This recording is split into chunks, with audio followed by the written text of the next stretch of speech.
is the Lord's doing, and it is so marvelous in my eyes. Evee, Psalm 118 verse 23. Hi guys, so I made this smooth malt and milk Kenkey smoothie, and I want to share with you guys. It was so nice. So over here I have my Fante Kenkey.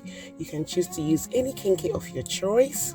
So in my blender, I'll just add my Kenkey, some brown sugar. You can choose to use any sweetener of your choice, and then this is the evaporated milk, then my malts.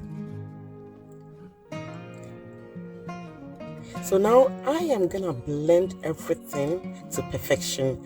Then we are done. Just look at it, family.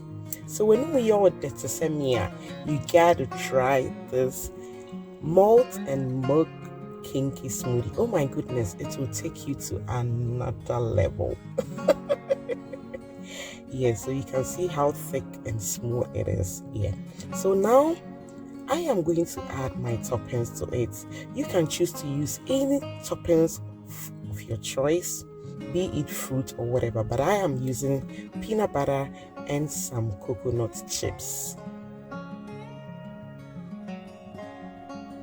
If you like this video, just give your girl some thumbs up, like, comment, and subscribe for more. Okay, I love you guys. God bless you, and see you in our next video. Bye bye, whilst I enjoy my Fante Kenkey smoothie. Thank you.